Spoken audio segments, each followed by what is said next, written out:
Ini saya. Kamu. Ini sama-sama orang kerja di sini. Lalu Aksi kelompok debt collector atau penagih utang di kawasan Gading Serpong, Tangerang, Banten ini terbilang nekat. Kawanan debt collector ini membentak polisi dengan melontarkan kata-kata kasar. Adu mulut ini terjadi saat kawanan debt collector hendak menarik kendaraan debiturnya yang tak bisa bayar cicilan. Namun dihalangi petugas kepolisian. Karena dianggap mengganggu masyarakat dan melawan petugas, polisi akhirnya mengamankan kawanan debt collector ke Mapolsek Kelapa II, Tangerang. Sebenarnya bukan membangkang ya, ada sedikit mereka tidak senang atas kehadiran kita ya, karena kita melakukan tindakan kepolisian ya dengan tegas. Ada sedikit mereka menolaklah kehadiran kita, tetapi kita tetap berprinsip bahwa ini adalah tugas kepolisian ya. Langkah kita apapun bentuk premanisme pasti akan kita tindak lanjuti. Tapi artinya memang ada mobil yang sedang bermasalah atau seperti apa?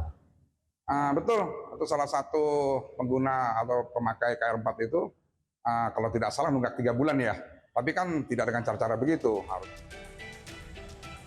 Polisi akan terus menindak tegas para debt collector yang melakukan penarikan kendaraan secara paksa, terlebih dengan cara kekerasan. Dari Tangerang Selatan, Banten, Nunung Purnomo melaporkan.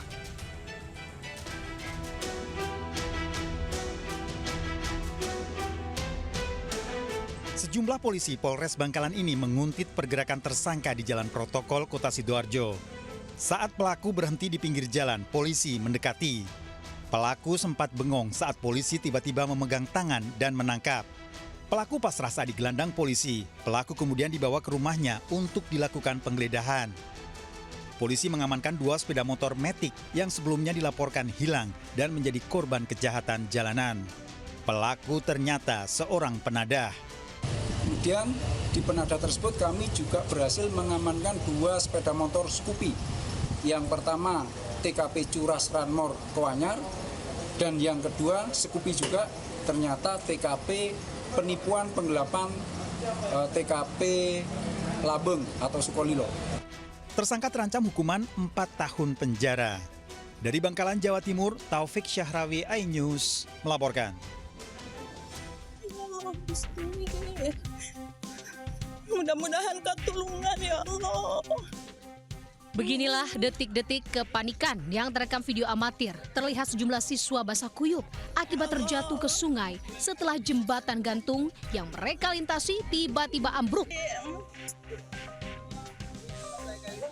Masih jembatan temalaan. Satu persatu anak diangkat ke daratan oleh warga yang terjun langsung ke sungai.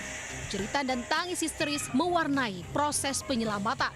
Mobil warga jadi ambulans dadakan membawa korban ke puskesmas Cikembulan. 8 siswa terjun bebas ke sungai setinggi 5 meter. 4 diantaranya mengalami luka ringan dan syok berat. Beruntung tidak ada korban jiwa dalam insiden ini. Sebelumnya, kejadian para siswa sedang diketahui mengikuti kegiatan olahraga jalan santai.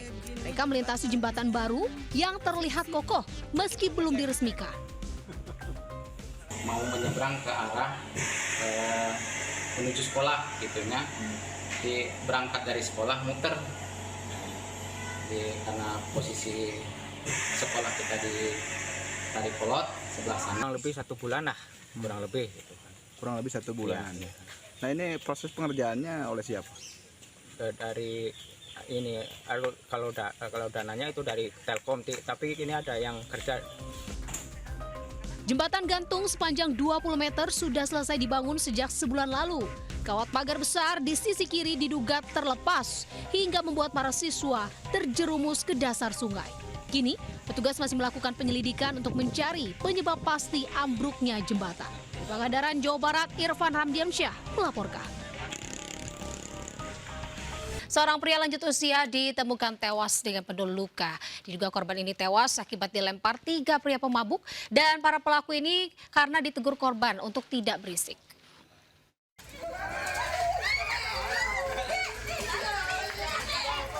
Anak korban menangis histeris saat jasad ayahnya dibawa ke Rumah Sakit Indramayu untuk dilakukan otopsi. Sebelumnya korban warga Mulyasari Pamanukan ditemukan tewas dengan sejumlah luka.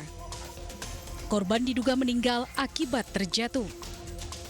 Namun setelah melihat pintu rumah rusak dan banyak batu, korban melaporkan ke RT setempat dan diketahui korban dilempari batu oleh 3 remaja mabuk. Keramik itu banyak, Pak. Saya bersihin. Oh. Terus kata lebete itu yang disusutin supaya apa sih? Supaya ininya itu nggak ada darah. Udah di ini nama lebete. Akang nggak tahu penyebabnya apa? Nggak tahu. Awalnya nggak tahu. 3 pelaku dalam kondisi mabuk hendak mencari seseorang bersembunyi di sekitaran rumah korban. Korban yang merasa terganggu langsung menegur ketiga pelaku. Akhirnya korban masuk, kemudian pelaku ini melempari korban ini dengan menggunakan batu. Tidak berselang lama, kemudian mereka dipisah oleh warga setempat, kemudian mereka pergi. 15 menit kemudian mereka datang lagi dan melempari rumah korban menggunakan batu, bambu, dan kayu. Kini ketiga pelaku telah diamankan Satreskrim Polres Subang. Polisi masih mendalami kasus ini, sementara jasad korban dibawa ke Rumah Sakit Bayangkara Indramayu untuk dilakukan otopsi. Dari Subang, Jawa Barat, Yudi Heriawan Juanda, iNews melaporkan. Pemirsa, tergiur iming-iming akan mendapatkan keuntungan yang cukup besar. Korban dugaan penipuan investasi bisnis kecantikan melaporkan pemilik klinik kecantikan di kantor polisi Kota Bekasi, Jawa Barat. Korban mencapai ratusan orang, ini mengalami kerugian hingga miliaran rupiah.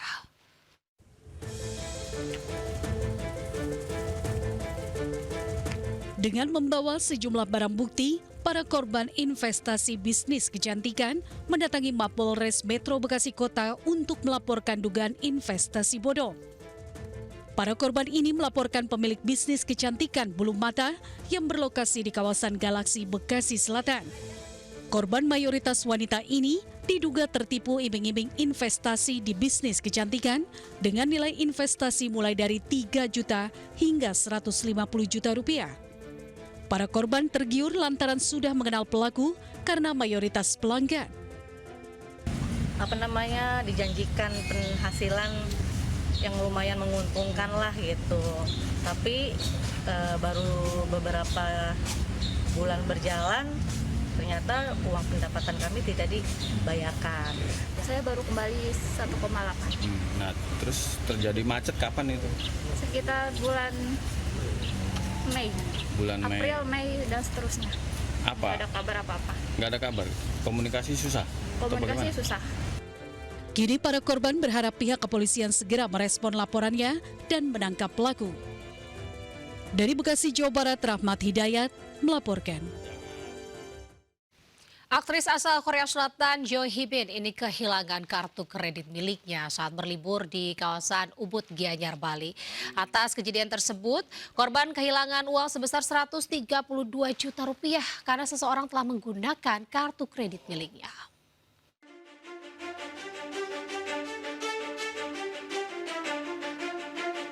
Aktris asal Korea Selatan Jo Hee-bin kehilangan kartu kredit miliknya saat berlibur di Ubud, Bali.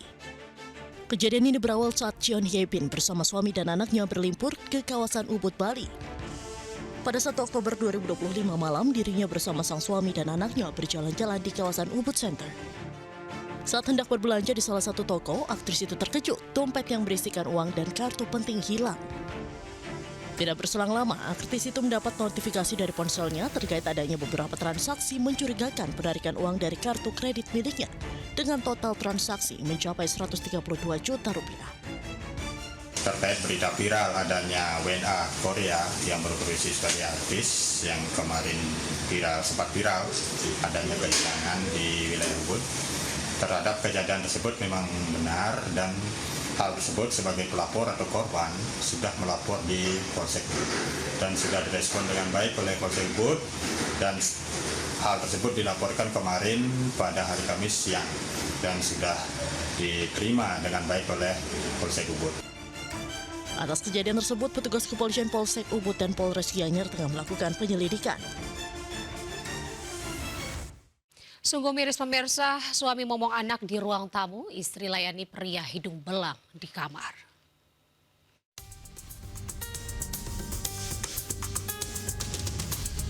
Pasangan suami istri harus berurusan dengan polisi karena terjerat kasus prostitusi. Peristiwa itu terjadi di kediaman mereka di Kecamatan Pemali, Kabupaten Bangka, Bangka Belitung. Mirisnya, saat istri melayani pria hidung belang, suami menunggu di ruang tamu sambil mengasuh anak mereka yang baru berusia 3 tahun. Setiap kali transaksi, pasangan ini menerima uang Rp200.000 hingga Rp400.000. Aksi ini sudah berjalan selama 3 bulan dan sudah ada 15 pelanggan. Pelanggan setelah disepakati harga, baru kemudian dilakukan transaksi dan hubungan badan dengan istrinya. Berapa sekali kencan dari posisi mereka? Tarifnya sekitar 200 hingga 400.000. Kini pasangan suami istri tersebut sudah ditetapkan sebagai tersangka. Sang istri terancam hukuman 1,5 tahun penjara, sementara suaminya 12 tahun penjara. Dari Kabupaten Bangka, Provinsi Bangka Belitung, Muhammad Maulana News melaporkan. Sepekan lebih dalam pelarian, 2 pelaku pembuangan bayi di depan pintu masuk rumah Yayasan Yatim Piatu di Jalan Kemanggisan Raya, Palmerah, Jakarta Barat diringkus polisi.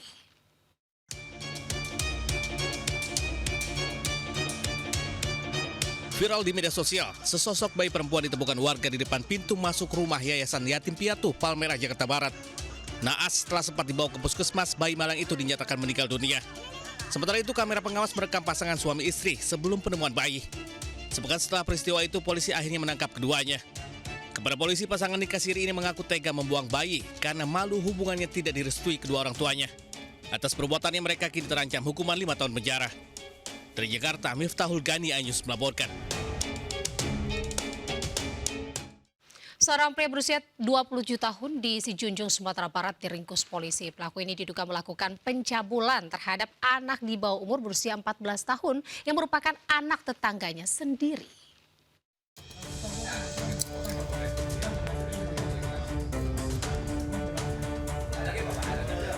Tim Harimau Campo Polres Sijunjung, Sumatera Barat meringkus seorang pria berinisial ES, 27 tahun di sebuah rumah. Ia terpaksa berurusan dengan polisi usai diketahui melecehkan seorang anak perempuan di bawah umur berusia 14 tahun. Selanjutnya pelaku digelandang ke Mapolres Sijunjung untuk menjalani proses hukum lebih lanjut. Dari hasil pemeriksaan, niat awal pelaku mencuri di rumah korban. Namun saat memasuki kamar, pelaku justru tergiur melihat korban yang tengah tertidur dan niat mencuri berubah menjadi aksi pelecehan. Pelaku merupakan tetangga korban, sempat buron selama 2 bulan. Atas perbuatannya, pelaku dijerat pasal tentang perlindungan anak dengan ancaman hukuman penjara 15 tahun. Dari Kabupaten Sijunjung, Sumatera Barat, Budi Sunandar News melaporkan. Kita ke informasi lainnya, pemirsa. Gudang produksi mebel di Jepara, Jawa Tengah ludes terbakar. Kerugian mencapai miliaran rupiah.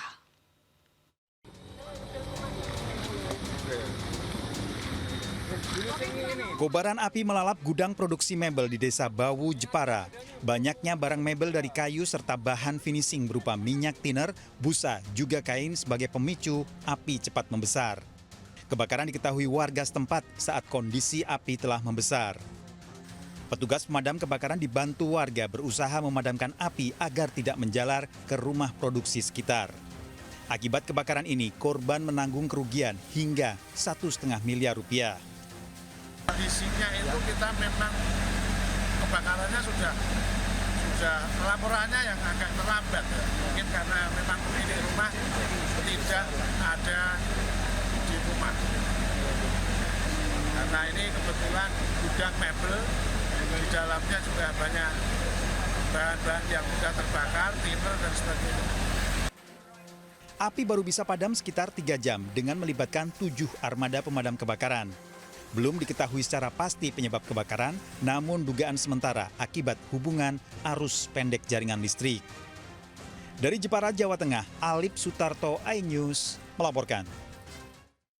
Pemirsa, mobil penyanyi dangdut menabrak seorang pemotor di Magetan, Jawa Timur hingga tewas. Mobil ini mendahului mobil lainnya dan menabrak motor tanpa penerangan.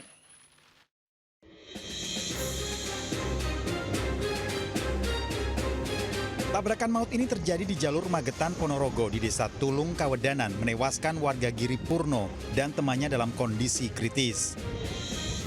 Selain kecelakaan ini membuat mobil yang dikemudikan warga Madiun berpenumpang 1 orang menabrak bengkel sepeda motor di pinggir jalan, keduanya mengalami luka. Tabrakan semua dalam kecepatan tinggi sementara sepeda motor dalam kondisi tanpa lampu penerangan.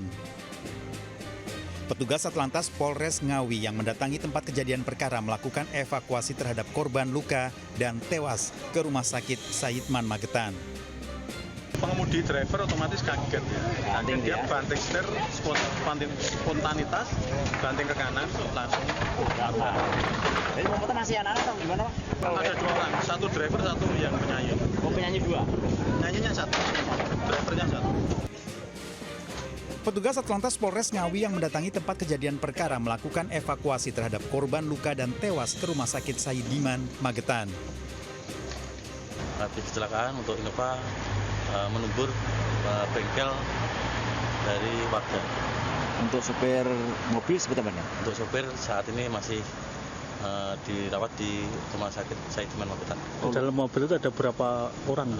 Ibunya ada 3.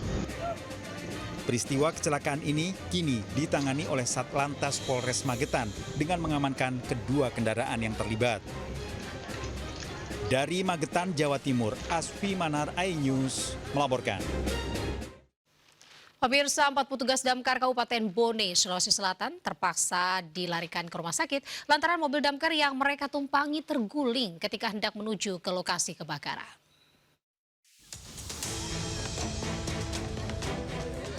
Mobil pemadam kebakaran Kabupaten Bone, Sulawesi Selatan terguling di Desa Arela, Kecamatan Kahu saat hendak menuju lokasi kebakaran. Akibatnya 4 petugas damkar langsung dilarikan ke puskesmas terdekat. Namun 2 diantaranya terpaksa harus dirujuk ke Rumah Sakit Umum TNI Warubone karena alami luka yang cukup parah. Kecelakaan terjadi saat mobil damkar hendak menikung, namun tiba-tiba sebuah motor melaju dari arah depan.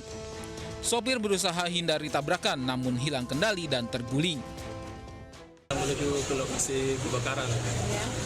Di tengah perjalanan terjadi kecelakaan tunggal.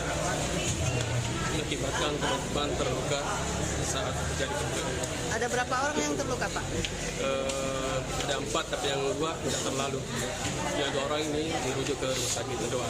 Itu ada 2 korban kecelakaan lalu lintas yang kebetulan merupakan personil damkar yang akan bertugas untuk melakukan pemadaman api. Sekarang sementara dirawat di Gadea. Salah satunya mengalami luka di siku, di pergelangan. Kemudian yang kedua itu mengalami luka di tulang belakang. 2 petugas yang alami luka berat masih harus dirawat di Rumah Sakit Umum TNI Warubone. Sementara 2 petugas lain yang luka ringan sudah diperbolehkan kembali ke rumah masing-masing.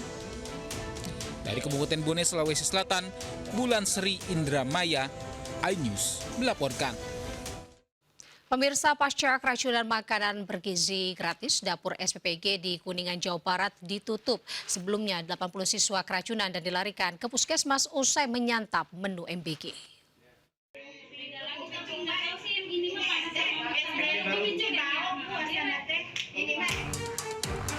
80 pelajar SMA Negeri 1 Luragung, Kuningan, Jawa Barat mengalami keracunan usai menyantap menu makan bergizi gratis.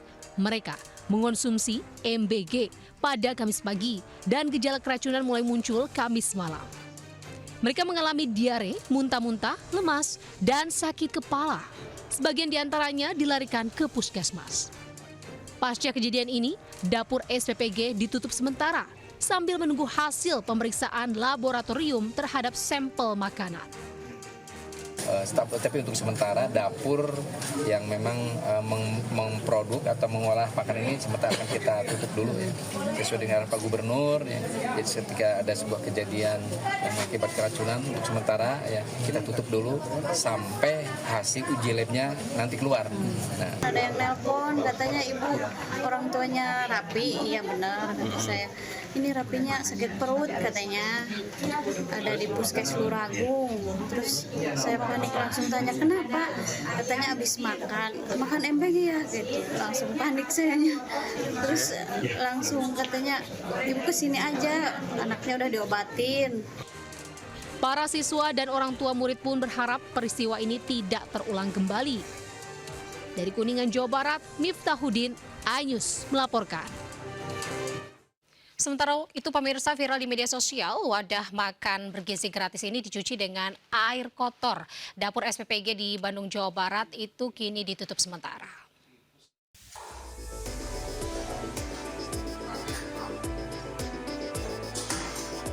Viral di media sosial, sejumlah pekerja di dapur SPPG mencuci nampan untuk menu makanan bergizi gratis dengan air kotor.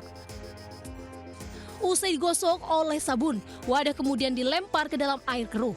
Peristiwa ini terjadi di sebuah dapur SPPG di Desa Citatah, Kecamatan Citatat, Kabupaten Bandung Barat, Jawa Barat. Usai video ini viral, Badan Gizi Nasional menutup sementara SPPG Tagok Munding Citatah. Adapun SPPG ini sudah beroperasi sejak Agustus 2025, namun mendistribusikan 3.000 porsi makanan setiap hari. Pihak pengelola SPPG pun meminta maaf.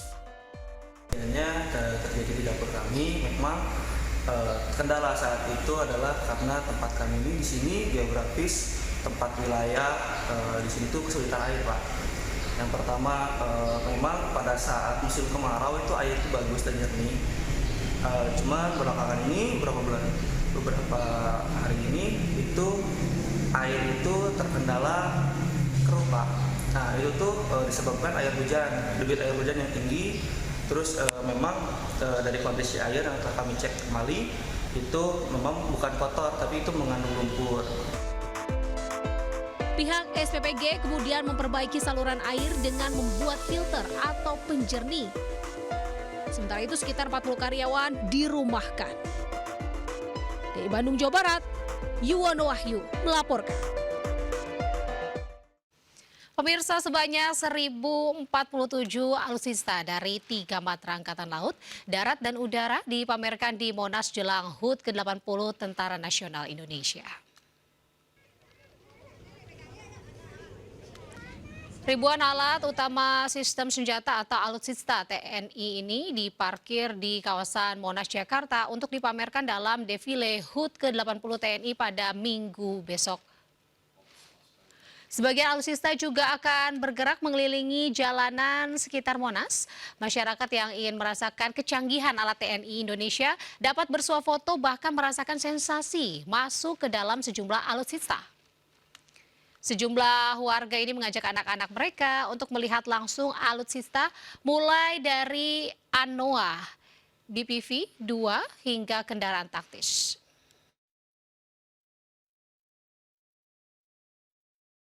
Ya emang sengaja dari Tambun kita datang ke sini emang mau lihat alutsista terbaru dari TNI. Kalau yang paling favorit sih tadi ada di sana tuh ada rudal Yakon dari rudal ke permukaan itu. Itu saya baru lihat langsung karena kemarin-kemarin cuma baca di berita doang tuh tentang kecanggihannya. Nyata lihat langsung, wah mantap alutsista kita sekarang. Sama keluarga, bawa anak, bawa suami, mertua, semuanya dibawa. Dari mana? Dari Kerawang. Jauh ke sini emang sengaja nih mau lihat alutsista? Iya, sebenarnya untuk memperkenalkan kepada anak-anak sih gitu tentang alutsista yang kita punya di Indonesia gitu. Walaupun saya juga nggak hafal ya satu-satu, tapi anak-anak sangat tertarik dengan itu. Sebelumnya pemirsa, Presiden Prabowo Subianto didampingi Sekretaris Kabinet Teddy Indra Wijaya ini meninjau kawasan Monas untuk melihat langsung persiapan menjelang peringatan HUT TNI ke-80 Jumat kemarin.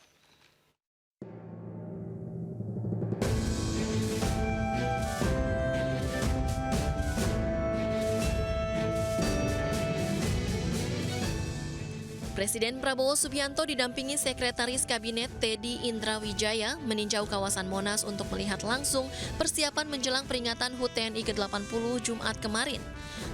Kehadiran Presiden Prabowo disambut hangat masyarakat yang memadati kawasan Monas.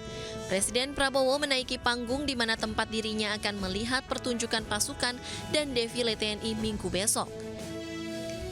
Selain Teddy, ada juga Menteri Pertahanan Syafri Syamsuddin dan Panglima TNI Jenderal Agus Subianto turut mendampingi Prabowo meninjau langsung gladi bersih HUT ke-80 TNI. Pemirsa, para pembalap MotoGP mengunjungi sekolah yang berada di lingkar sirkuit Mandalika, Nusa Tenggara Barat. Para rider ini menyapa dan juga memberikan motivasi kepada para pelajar untuk mengejar dan mewujudkan mimpi mereka termasuk menjadi atlet berprestasi di level dunia.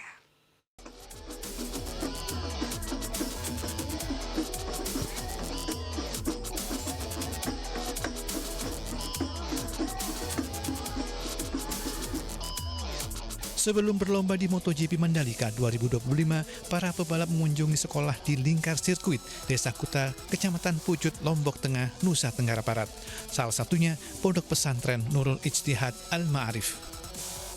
Sejumlah rider yang meninjau lokasi diantaranya pebalap Moto2 dari Honda Tim Asia Mario Aji, pebalap tim Lucky Moly Dynavolt Manuel Gonzalez, serta pebalap Moto2 dari tim Red Bull KTM Colin Feyor. Mereka menyapa para pelajar yang menyambut antusias kedatangan sang idola. Dalam pertemuan tersebut, para rider memberikan motivasi agar para pelajar berusaha keras mengejar dan mewujudkan mimpi, termasuk menjadi atlet berprestasi di level dunia. Bersungguh-sungguh sejak di usia dini, dan jika semuanya dilakukan bersungguh-sungguh mungkin akan bisa menjadi pelajar atau orang yang penting bagi masyarakat nantinya. Jadi pesan Mario hanya itu dan restu orang tua. MotoGP Mandalika 2025 diawali dengan sesi latihan bebas pada Jumat, sementara sesi race atau balapan digelar Minggu mendatang.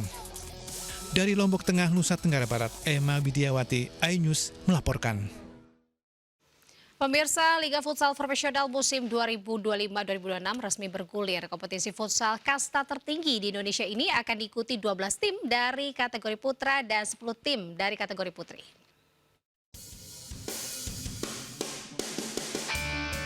Federasi Futsal Indonesia secara resmi mengumumkan dimulainya Liga Futsal Profesional musim 2025-2026. Kompetisi kali ini diikuti 12 tim kategori putra, termasuk 2 tim promosi yakni Asahan FC dan Rabbit FC. Sementara itu, Liga Futsal Profesional musim 2025-2026 untuk kategori putri terjadi penambahan jumlah peserta dibanding musim lalu, yakni menjadi 10 peserta. Kompetisi kali ini menggandeng kemitraan strategis dengan PT Permodalan Nasional Madani sebagai sponsor utama dan MNC Media yang kembali setia menjadi official broadcaster.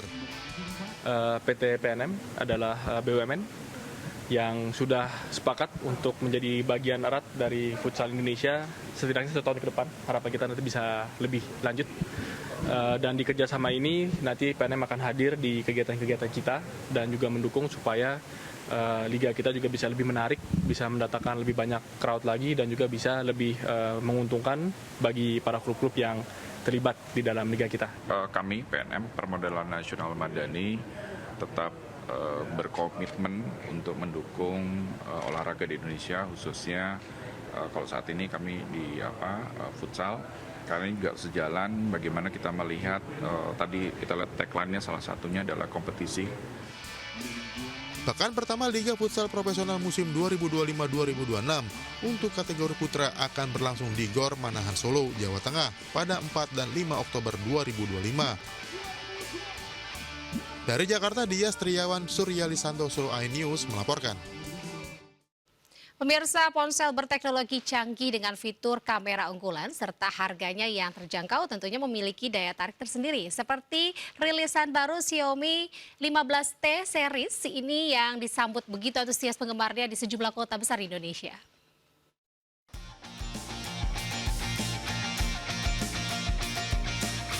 Para penggemar gawai dan pencari smartphone premium dengan harga kompetitif kini punya pilihan baru yang patut diperhitungkan. Xiaomi resmi meluncurkan ponsel semi-flagship terbarunya, Xiaomi 15T series di Indonesia dalam 2 varian yakni 15T dan 15T Pro. Melanjutkan lini T series sebagai penerus Xiaomi 14T, ponsel membawa sejumlah peningkatan terutama pada sektor fotografi dan videografi. Perangkat ini dibekali layar berteknologi canggih, kamera telefoto Leica, serta baterai jumbo yang menunjang berbagai kebutuhan, mulai dari fotografi hingga produktivitas. Xiaomi 15T menawarkan performa mendekati kelas atas tentunya dengan harga yang lebih terjangkau. Antusiasme tinggi terlihat dari panjangnya antrian dalam acara penjualan perdananya di Jakarta dan sejumlah kota besar lainnya. Kami resmi launch 15T di Indonesia, yang produk yang terbaru dengan performasi lebih kencang, dengan fotografi bekerjasama dengan Leica. Banyak Xiaomi fans di Indonesia senang sekali, excited sekali. Xiaomi bisa bawa terbaru 15T ke Indonesia. Perjuangan juga saya dari Bogor ke sini ngincer ada bonusnya juga air purifier itu buat kamera ya. Nah, sekarang kan handphone tuh nggak cuma buat daily aja, kamera tuh penting juga gitu, apalagi pakai Leica. Pada kesempatan ini, aktor kenamaan tanah air Dion Wiyoko turut hadir dan menyampaikan kekagumannya dengan fitur telefoto Xiaomi 15T. Kecanggihan fitur kamera dengan teknologi terbarunya tentu memiliki daya tarik tersendiri. Pemirsa, di tengah derasnya era digital dan dominasi gawai di kalangan anak-anak, seorang babinsa di Polewali Mandar, Sulawesi Barat punya cara unik untuk menumbuhkan minat baca bagi anak-anak.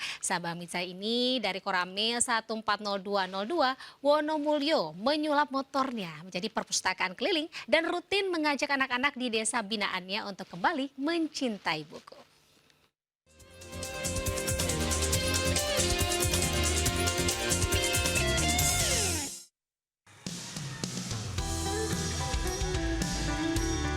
Beginilah rutinitas sore hari seorang babinsa TNI, anggota Koramil 140202 Wonomulyo selepas tugas dengan menyambangi tempat-tempat berkumpulnya anak-anak dan remaja di sejumlah tempat umum. Kedatangannya bukan untuk melakukan kegiatan pengamanan, melainkan untuk kembali menumbuhkan minat baca anak-anak di tengah derasnya era digital dan dominasi gawai di kalangan anak-anak. Ya, Sertu Bambang sebelumnya telah menyiapkan koleksi buku pilihannya.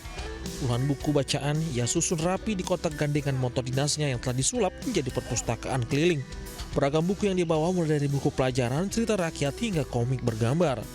Tanpa banyak ceramah, Bambang menyapa anak-anak dengan cara sederhana, membagikan buku dan mengajak mereka membaca bersama. Tanggapan didapat tak main-main. Anak-anak yang awalnya hanya bermain perlahan duduk rapi, membuka halaman demi halaman, bahkan beberapa saling berebut komik yang mereka sukai. Niat sang babinsa melakukan aksi sosial ini agar lewat buku yang dibaca anak-anak dapat terhibur, bahkan menambah pengetahuan sehingga dapat melihat dunia lebih luas. Awalnya ide ini muncul saat dirinya berpatroli dan melihat banyak anak-anak yang hanya menghabiskan waktu untuk bermain gawai hingga sekedar nongkrong maupun bermain bersama teman. Saya sangat bersyukur dan senang sekali dengan adanya perpustakaan keliling. Kenapa senang? Bisa membaca buku dari mana saja. Begitu ya? Iya. Terus apa harapannya? Harapannya itu bukunya bisa ditambah lebih banyak. Saya keliling Wono. Pada saat saya melihat anak-anak yang lagi ngobrol atau ngumpul, disitulah saya singgah dan saya panggil mereka untuk baca buku. Titiknya keliling Wono, Pak. Gitu. Bukan cuma satu titik. Kemarin di Jumbaru dan titik kedua di alun-alun Wonomulyo. Di tengah menurunnya minat baca, langkah kecil ini menjadi oase literasi di tengah zaman yang serba digital. Diharapkan perpustakaan motor keliling ini dapat membangun kembali semangat anak-anak untuk kembali gemar membaca buku. Aksi ini juga sebagai wujud kepedulian tanggung jawab seorang anggota TNI untuk turut meningkatkan sektor pendidikan sejak dini sebagai fondasi penting dalam membangun bangsa dan negara. Dari Polewali Mandar, Sulawesi Barat, Huzair Zainal, iNews melaporkan.